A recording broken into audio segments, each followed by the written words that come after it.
Bonjour à toutes et tous et bienvenue pour cette première formation numérique organisée dans le cadre de la campagne présidentielle autour de l'idée centrale du programme proposé par Jean-Luc Mélenchon, celle de convoquer une assemblée constituante. Je vais vous en dire quelques mots aujourd'hui puisque je suis en charge du livret constituante de la France insoumise et que ces questions me passionnent depuis un certain temps. J'étais engagé assez intensément au mouvement pour la 6e République que nous avions lancé en 2014 et me bat depuis désormais plusieurs années pour que cette constituante puisse enfin être convoquée, chose qui, j'espère, sera le cas en 2022. Alors, comme vous le voyez, cette petite vidéo est sous le patronage, dirons-nous, de Salvador Allende, qui est derrière moi, avec ce petit portrait. Et Salvador Allende, eh bien, c'est un modèle de cohérence, de constance politique qui, à force de défendre ses idées, à force d'aller à la conviction populaire, eh bien, a fini par l'emporter et devenir président de la République. Et je crois que c'est une bonne chose de placer cette réunion sous ce signe-là, car d'une certaine manière, la démarche de Jean-Luc Mélenchon s'inscrit dans la même continuité du combat politique et le fait de ne rien et jamais rien lâcher pour pouvoir finir par l'emporter.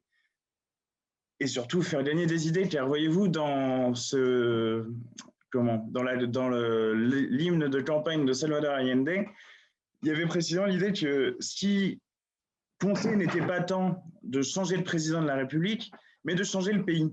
Et au fond, c'est bien tout cela, cette démarche que nous entreprenons avec le site noussommepour.fr, avec l'implication du mouvement de la France insoumise, et nous allons continuer à nous battre là-dessus. Alors aujourd'hui, il s'agit de constituantes. Donc, j'ai préparé un petit PowerPoint que je vais vous partager pour en discuter avec vous. Alors,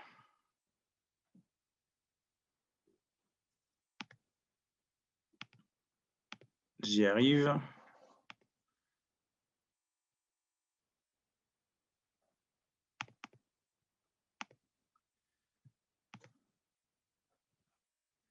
Dans un instant. Et voici. Alors, pourquoi une constituante? C'est la formation d'aujourd'hui. C'est la proposition que nous mettons en discussion, et que les idées que je vais partager avec vous, eh bien, vous pourrez les ruminer, les travailler et puis venir contribuer, je vous le dirai, à la fin à notre programme, car il s'agit bien de cela dans cette affaire, c'est l'implication citoyenne, le pouvoir citoyen qui compte par-dessus tout. D'abord, avant d'en venir directement au cœur du sujet, à la constituante, j'avais envie de citer un livre qui est assez connu par rapport à cette institution particulière qui est la Ve République, c'est le coup d'État permanent, écrit par, d'une certaine manière, le premier opposant de la Ve République dans les années 60, François Mitterrand. Il avait écrit dans ce petit livre, et dans sa conclusion, j'y ai trouvé une phrase qui m'a bien fait penser tout de même à l'exercice du pouvoir selon Emmanuel Macron. Il écrit, on pourrait dire Macron reste, Macron ne comprendra pas ce qu'il n'est pas apte à comprendre. Que le pouvoir d'un seul, même consacré pour un temps par le consentement général, pendant une élection par exemple, insulte le peuple des citoyens. Que l'abus ne réside pas dans l'usage qu'il fait de son pouvoir, encore que dans le cas de Macron, mais ne réside pas dans l'usage qu'il fait de son pouvoir, mais dans la nature même de ce pouvoir. Et c'est bien le sujet avec la Ve République, c'est que ce pouvoir vertical, concentré dans la personne du président de la République, est une insulte permanente au peuple des citoyens, puisqu'il nie, et nous le voyons bien en ce moment avec l'épidémie, il nie leur statut de sujet, il nie le fait que nous sommes des êtres autonomes et des gens qui participent à la décision du fait même que nous sommes en démocratie et en République. La Ve République n'est, dans son fond, absolument pas démocratique, et c'est ce que disait déjà François Mitterrand. Mais pourquoi parlait-il donc de coup d'État? Car le mot est fort.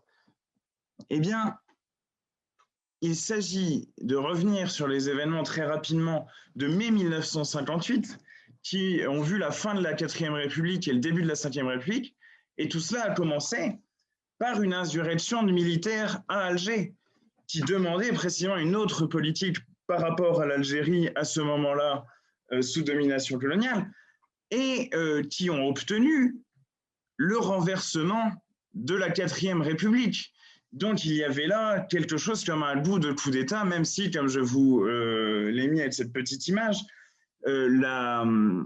la Constitution, la nouvelle Constitution a été approuvée par référendum en septembre. Mais si vous voulez, un changement de régime qui s'opère en 3-4 mois suite à une intervention politique des militaires, eh bien, effectivement, ça se rapproche d'un coup d'État. Mais l'argument plus fondamental sur le fait qu'il soit permanent est lié au pouvoir considérable qu'il attribue au président de la République. Et c'est pour cela que, rentrons tout de suite dans le cœur du sujet, ce qui pose problème et ce qui amène nécessairement l'idée d'une constituante, eh bien, c'est la Ve République, dans ce qu'elle pose d'empêchement à l'exercice réel de la souveraineté populaire, de la souveraineté du peuple. Pourquoi la Ve République a-t-elle une structure autoritaire? D'abord, elle confère des pouvoirs considérables au président de la République. Le président de la République a le droit, c'est l'article 12 de la Constitution, de dissoudre l'Assemblée nationale. Il a le droit également, il nomme le Premier ministre et le gouvernement, ce qui est tout à fait considérable. Le gouvernement sur proposition du Premier ministre. Mais vous voyez bien, ne serait-ce qu'aujourd'hui, entre Macron et Castex, quel est le rapport de force entre les deux? Donc la nomination du gouvernement, ça c'est l'article 8. Et il peut, ça c'est quelque chose dans la pratique des institutions de la Ve République qui est presque constant ces dernières années, il peut effacer complètement le Premier ministre qui lui est censé gouverner, il détermine selon la Constitution et conduit la politique de la nation. Le Premier ministre, on ne s'en rend pas compte, mais imaginez Castex, Jean-Marc Ayrault, François Fillon, tous ces gens n'ont rien conduit du tout. Or, la Constitution, le texte de la Constitution dit que c'est le Premier ministre qui conduit la politique de la nation. En vérité, et on le voit bien avec Emmanuel Macron, c'est Macron qui choisit, c'est Macron qui décide, c'est Macron qui gouverne au quotidien.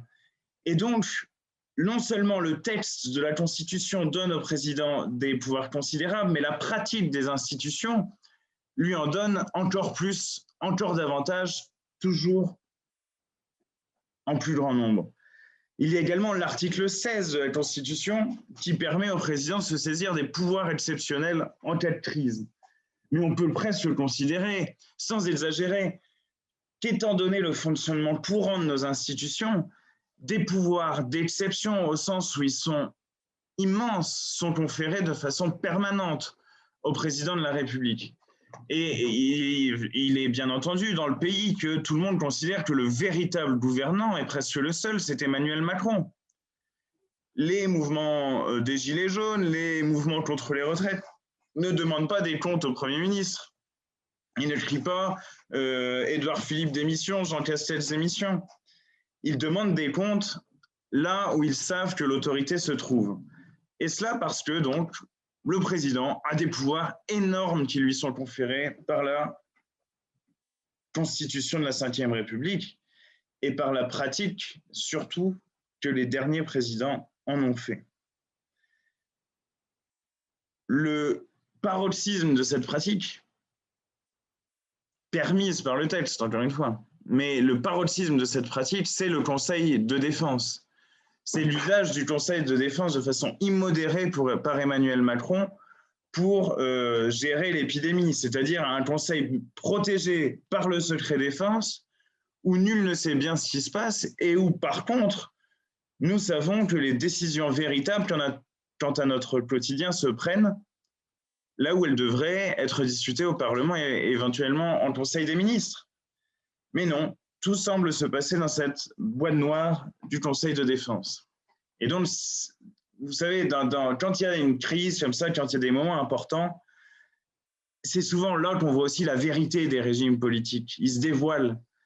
eh bien, en ce moment, la structure autoritaire de la Ve République se donne à voir considérablement. Mais non seulement, et c'est un point important, le président de la République a énormément de pouvoir, mais en plus, il est irresponsable politiquement. Il n'a de compte à rendre à personne.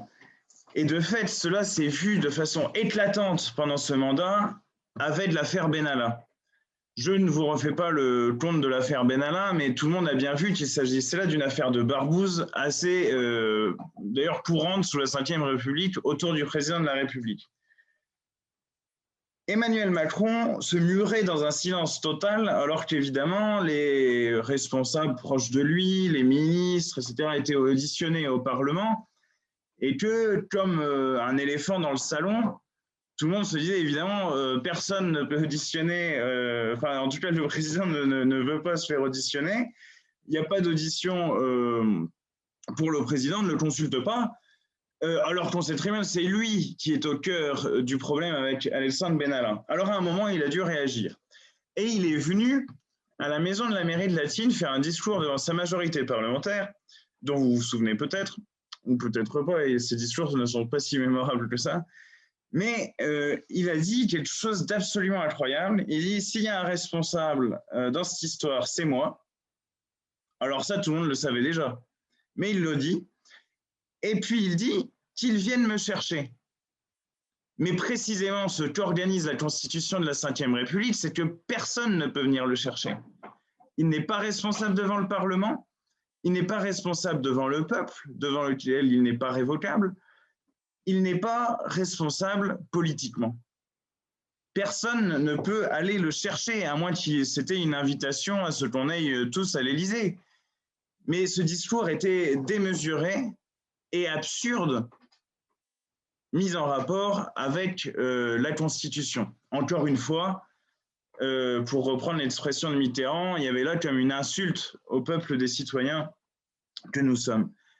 Et cette irresponsabilité du président de la République, ce que soulignait déjà Pierre Mendès France, grand critique de la Ve République,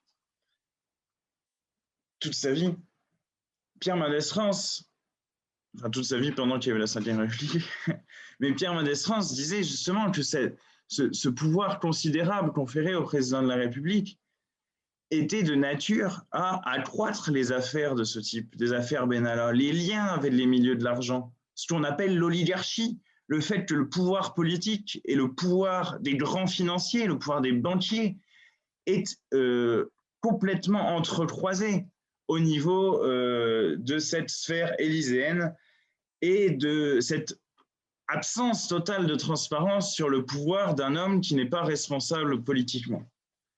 Alors en plus de ces éléments politiques qui tout de même invitent sérieusement à passer à autre chose, il y a un aspect monarchique à notre régime qui est insupportable. Et qui dit monarchie dit mise en scène permanente et assez irritante de la personne qui se pense être le monarque.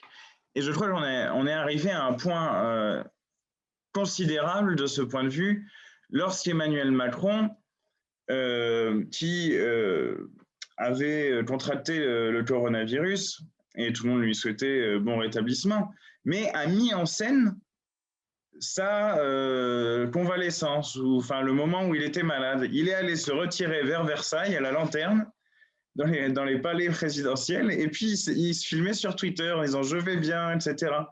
Et si vous voulez, ce degré d'une certaine manière de rupture de l'intimité, de mise en scène de sa vie personnelle, de croyances complètement, complètement démesurées en un pouvoir, en un pouvoir tel que il y aurait un lien intime avec tous les Français. Bon, tout cela était assez obscène et ridicule. Mais cet épisode-là, et il y en aurait 1000 autres, cet épisode-là est très significatif de la mise en scène monarchique qui encore, elle aussi, insulte notre intelligence. Bref, assez parlé de ce qui ne va pas, assez parlé de cette Ve République qu'il faut dépasser et qu'il faut remplacer. Alors, il faut la remplacer par une 6e République. Ça, l'ordre des chiffres nous le dit directement. Mais comment? Par quelle méthode? Par quels moyens? Eh bien, c'est là que nous arrivons avec cette proposition centrale, et elle va être centrale dans le débat politique de 2022, car là, nous avons tous besoin de respirer, nous avons besoin d'un nouvel horizon politique. Et cette nouvelle méthode, c'est la constituante. Elle est nouvelle comme méthode révolutionnaire, comme méthode pour changer l'édifice politique et l'adapter aux enjeux sociaux de notre temps. Et de ce point de vue-là, je vous recommande la lecture de L'Ère du peuple de Jean-Luc Mélenchon, qui explique bien en quoi le nouveau sujet de la révolution citoyenne que nous trouvons, c'est bien le peuple. C'est bien le peuple qui va se projeter politiquement, se reconstruire politiquement à partir de cette assemblée constituante. Et ce phénomène-là et cette revendication-là ne sont pas spécifiquement françaises, même si j'y reviendrai. Des constituantes ont déjà été convoquées dans l'histoire de notre pays. Mais vous voyez bien les mouvements citoyens qu'il y a un peu partout. Vous voyez bien qu'au Chili, en Équateur, en Bolivie, au Brésil, à un moment donné, cette demande apparaissait aussi dans les mouvements sociaux. En Tunisie, il y a une constituante qui a été convoquée.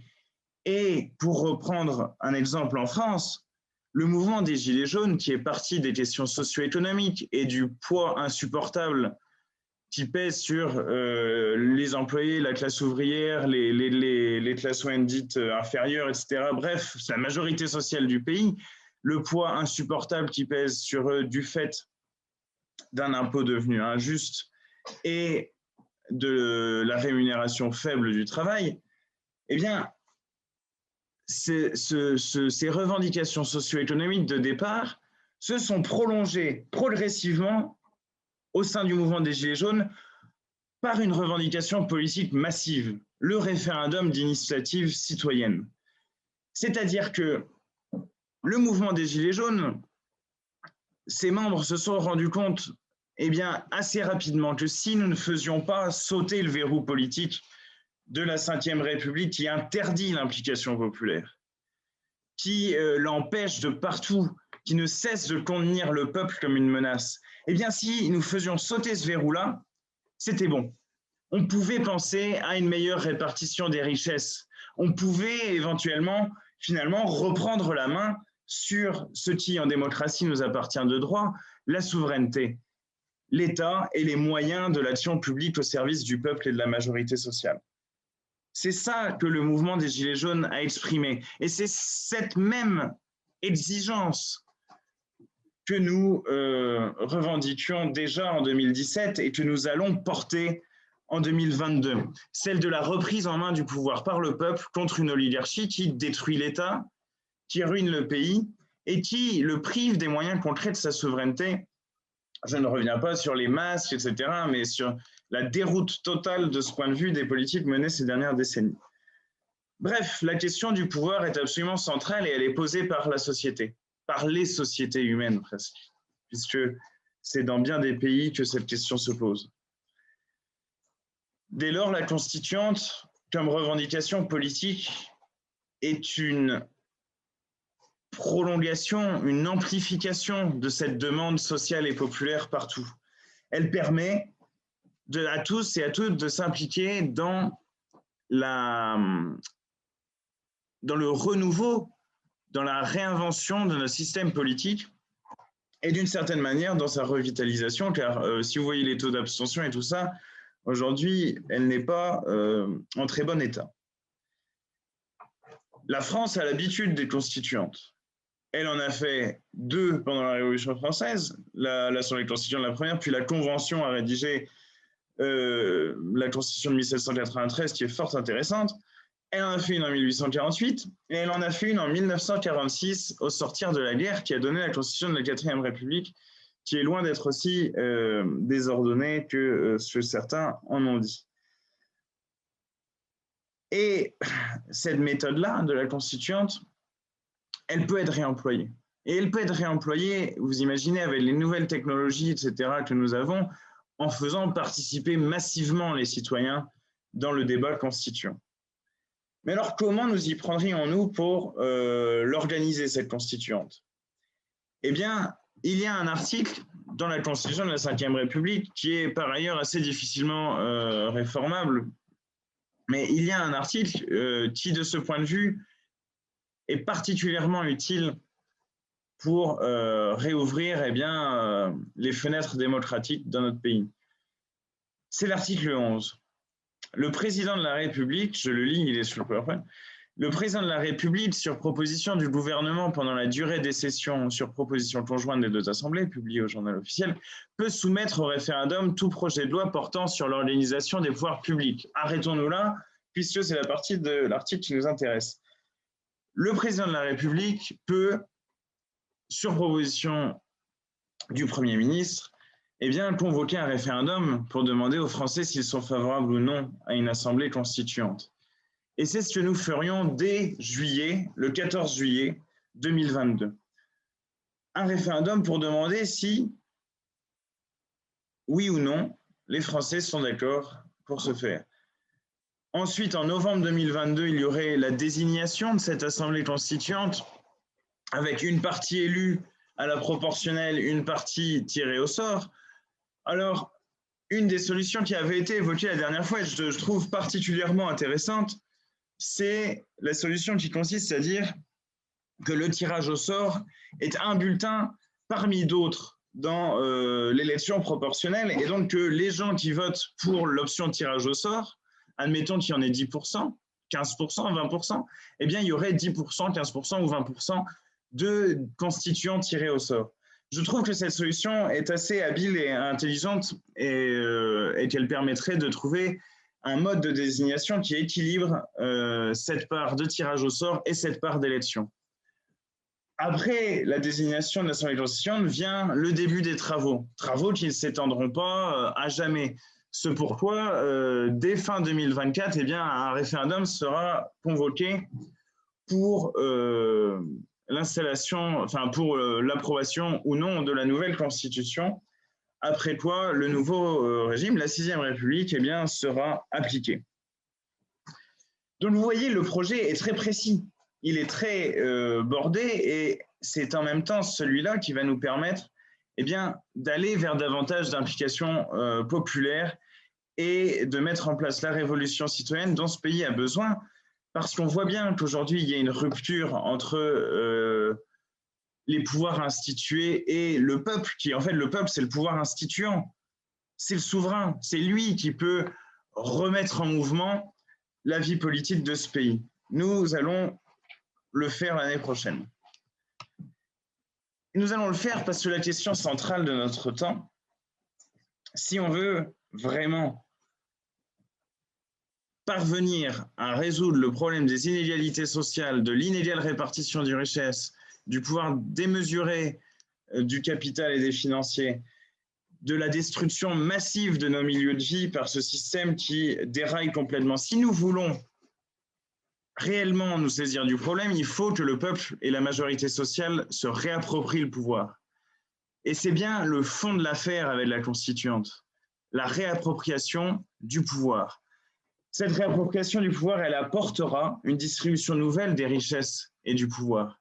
Car aujourd'hui, il est très concentré dans les mains du président de la République, dans les mains d'une élite financière et dans les mains de ceux qui, au fond, n'ont plus aucun intérêt à défendre l'intérêt général et l'intérêt de la majorité sociale. Nous, au contraire, sommes de ce camp-là, bien entendu, et croyons que la majorité sociale du pays, précisément, au moment où la Constituante serait appelée à redessiner un nouvel horizon pour le peuple français, permettrait de le faire et de l'imaginer collectivement. Mais alors, pourquoi cette méthode? Alors, j'ai presque raconté déjà cette histoire, mais pourquoi cette méthode et pas une autre? Parce qu'il y a d'autres gens qui sont pour une Sixième République. Par exemple, Arnaud Montebourg dit « Ah ben moi, oui, Sixième République », mais il dit « Bon, on ferait la Sixième République autour du président de la République ». Mais on lui dit « Non, non, non, non, non, non, on ne peut pas faire la Sixième République comme la Cinquième République a été faite. La Cinquième République, c'est De Gaulle, quelques amis à lui, dans une pièce, et hop, on décide du destin du peuple français pour 60 ans. Ben non, on n'est pas d'accord avec ça. On ne peut pas se dire on va passer une 6e République pour que le pays soit plus démocratique et dire par contre on va la faire au départ comme le général de Gaulle et Michel Debré. Et puis se dire ah ouais, on est les plus intelligents, on va trouver les bonnes solutions, etc. C'est pas ça qu'il faut.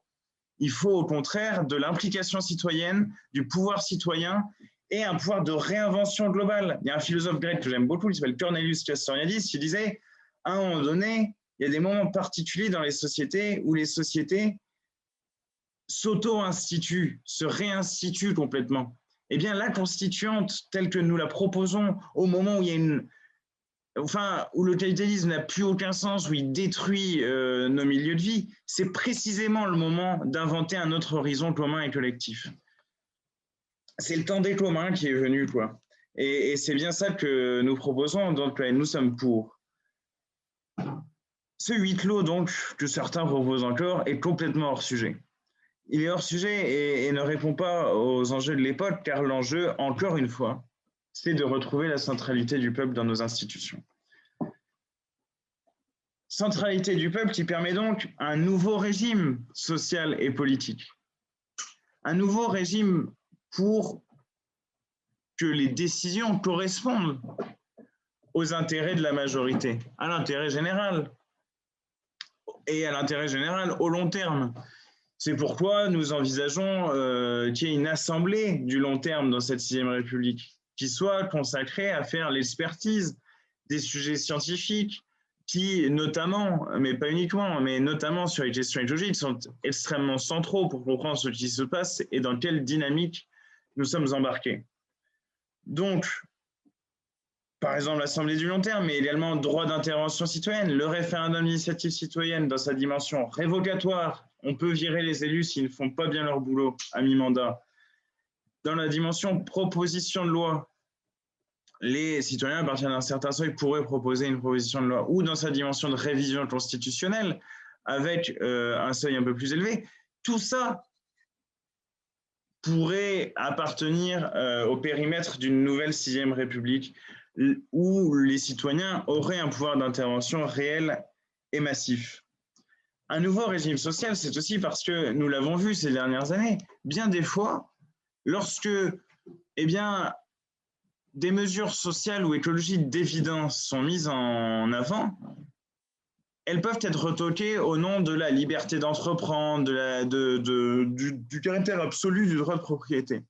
Eh bien, si dans cette nouvelle constitution, le droit de propriété, comme nous le proposons, n'était plus défini comme un droit absolu, mais comme un droit d'usage, c'est-à-dire on a le droit d'user de sa propriété, de faire usage de sa propriété, mais sans abuser des conditions générales qui permettent à la société de continuer et aux êtres humains, aux êtres humains de se projeter sur le moyen et le long terme. Eh bien, ce changement constitutionnel serait un changement majeur qui permettrait à la loi et à la jurisprudence d'évoluer dans le bon sens, c'est-à-dire celui d'une société plus juste, plus égalitaire, afin de permettre au changement climatique d'être atténué, ou à nos sociétés, en tous les cas, de s'y préparer mieux et dans de meilleures conditions que celles aujourd'hui données par un pouvoir quasiment exclusivement réservé aux plus riches. L'enjeu est donc considérable. Il est d'autant plus considérable que la France a une histoire. La France, je l'ai dit, a déjà dessiné des constitutions, par cette méthode constituante. Mais elle a aussi, la France, écrit la Déclaration des droits de l'homme et du citoyen et l'a proposée d'une certaine manière à l'humanité tout entière. Eh bien, aujourd'hui que l'humanité fait face à l'épuisement du capitalisme et finalement à sa déroute dans les faits, la France peut proposer une nouvelle déclaration des droits. Et c'est bien dans ce sens-là que la constituante pourrait travailler. Imaginez-vous, en 2023, en 2024, une nouvelle déclaration universelle des droits de l'homme, du citoyen, et peut-être, pourquoi pas, des milieux de vie qui nous entourent. Une nouvelle déclaration des droits pourrait être adoptée. C'est un horizon puissant, symbolique, mais également pratique, car il changerait énormément de choses en termes de configuration de pouvoir, et que nous proposons avec cette constituante. Donc il y a plein de raisons, c'était pourquoi la constituante, la question aujourd'hui de cette formation, il y a plein de raisons de se battre pour la convoquer et ensuite d'y siéger, chose que ne pourront pas faire les députés et les sénateurs de la Ve République, puisqu'on a vraiment envie que ce régime soit l'expression d'un nouveau souffle dans le pays et qu'il ne soit pas pétri dans des habitudes prises déjà par les représentants actuels. Alors, avant de terminer, rapidement, quelques conseils de lecture. Si vous en avez le temps et l'envie, si vous avez envie de creuser un peu plus le sujet. Alors, j'ai parlé du livre de Mitterrand, Le coup d'État permanent, qui, alors, date un peu, c'est les années 60, mais ça permet de comprendre les ressorts premiers de la critique de la Ve République. Donc, vraiment, je vous le recommande vivement. C'est bien écrit, en plus. On peut regretter effectivement que Mitterrand n'ait pas mis fin à la Ve République par la suite. Et nous le ferons pour de bon.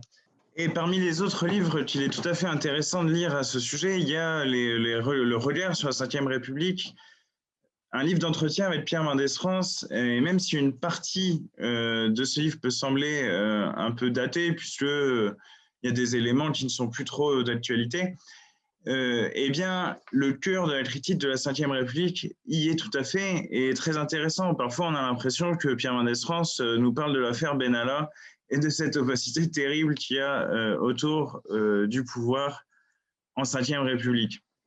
Ensuite, L'ère du peuple de Jean-Luc Mélenchon est un livre qui permet à la fois d'un point de vue politique et théorique de mettre en place cette idée constituante dans un cadre plus large, celui de la révolution citoyenne, des mouvements citoyens qui, en fait, de façon internationale, demandent à ce que la souveraineté populaire et le peuple puissent devenir le sujet central de l'histoire de nos sociétés, c'est-à-dire que les gens puissent reprendre le contrôle politique de leurs existences. Et c'est bien le cœur, j'espère que j'ai été clair de ce point de vue, c'est bien le cœur de la démarche constituante. Ensuite, sur la Sixième République, toujours, le Guide citoyen de la Sixième République de Raquel Garrido, écrit il y a quelques années, est toujours parfaitement d'actualité et nous explique en quelques pages bien senties comment et pourquoi en finir avec la monarchie présidentielle. D'autre part, sur la Sixième République dans ses aspects écologiques, c'est-à-dire ce que la refondation démocratique implique en termes écologiques, le livre dirigé par Dominique Bourg pour une Sixième République écologique est tout à fait intéressant et je vous le recommande également. Vous avez vu, si vous avez regardé l'émission de dimanche, que un cahier de la France, de la campagne Démocratie et Liberté est désormais disponible en librairie. Eh bien, vous pouvez non seulement l'acheter, le partager, mais également en faire, je pense, un outil pour expliquer ce projet de constituante et pour demander aux gens de contribuer avec leurs idées, non seulement à ce projet de constituante, mais également peut-être à leur demander les idées qu'ils auraient à proposer dans le cadre de comités constituants que nous pourrions à ce moment rassembler. C'est quelque chose qui est également possible de faire sur noussommes-pour.fr/programme/contribuer et je vous y invite toutes et tous qui m'écoutez en ce moment. Ensuite, pour varier un peu les moyens de discuter cette idée, d'y réfléchir, etc., quelques liens de vidéos. Un discours de Jean-Luc Mélenchon le 18 mars 2017, qui est le discours central autour de cette question lors de la dernière campagne présidentielle et qui permet d'envisager eh bien, ce projet dans le long terme et dans la profondeur qu'il a dans notre famille politique et dans la démarche que nous entreprenons. Et le chapitre, bien entendu, du programme, ainsi que 2 conférences qui permettent d'aborder le sujet de la Constituante et de la Sixième République sous différents angles, des amphis de 2019 avec Raquel Garrido, Jérôme Rodriguez et François Boulot, et des amphis de 2020 autour de la question des nouveaux droits. Enfin, je vous recommande, car c'est un discours qui m'a beaucoup touché et qui, je crois, est très important pour disons, pour ce que nous essayons de construire et pour l'espoir que nous incarnons, c'est le dernier discours de Salvador Allende, puisque je commençais la réunion avec lui, discours dans lequel il dit « L'histoire est nôtre, ce sont les peuples qui la font », alors même qu'il subit un coup d'État atroce de la part de Pinochet, soutenu par les États-Unis et la dictature brésilienne. Mais ce mot d'ordre, l'histoire est nôtre, ce sont les peuples qui la font, eh bien, la lumière possible au bout du tunnel, c'est-à-dire le fait qu'il est toujours possible d'imaginer et de construire les conditions concrètes pour que la souveraineté du peuple lui revienne réellement. Et c'est bien ça que nous allons finir par arriver, et c'est pourquoi cette fin de formation n'est bien entendu qu'un commencement, et nous avons bien hâte à ce que la constituante soit convoquée dans le pays, que nous l'emportions l'an prochain pour pouvoir ouvrir une nouvelle page de notre histoire commune. Bien, je vous souhaite une très belle semaine et puis à bientôt pour d'autres formations.